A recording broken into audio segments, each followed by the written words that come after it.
ለማንም እንዳት እኔ እምልሽ እስኪ እና ሀያት ከሄጅና ጨው አበድሪ ቢያቸው። ምን ማለት ነው? እንኳን እኔ ከነሱ ጨው ልበደር የጨው ፋብሪካ አልከፍትላቸውም እንዴ? አውቃለሁ ችግሮች እንዳለ፣ ግን እኔ እምልሽን አድርጊ። ሂጂና ጨው እንደተቸገርሽ ሆነሽ ተበድሪያቸው። እሺ በይ።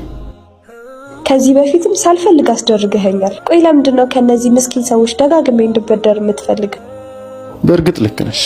እነሱ ምንም የሌላቸው ምስኪን ጎረቤቶቻችን ናቸው። ለዛም ነው እነሱ ምንም ሳይሸማቀቁ እኛን እንዲጠይቁን፣ እኛ እንደቸገረን ከነሱ እንደምንበደር እንዲሰማቸው ቀድመን ሄደን የምንጠይቃቸው። ትላንት ጓደኞቼ መጥተው ቤታችንን በጣም ነው የወደዱት። እና ታዲያ እኔ እኮ ምንም እንዲጎልብሽ አላደረኩም።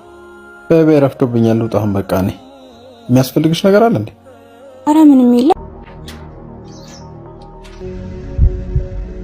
አንተም እንዴ ለማንም አልተናገርኩም። ሁለት ሰው እኮ ነው የሰማው። እንዴ ሁለት ሰው ትለኛለህ? ይህንን ነገር ሰው ከሰማ ህይወቱን ሊቀይርበት እንደሚችል አታውቅም? ለዛ እኮ ነው ለብዙ ሰው ያልተናገርኩት። ይኸውልህ ይህን ስህተትህን ደግመህ እንዳሰራው እሺ? ከኔ እናንተ ውጪ ቢላል ብቻ ነው ማወቅ ያለበት። እሱንም እኔ ደውዬ እነግረዋለሁ።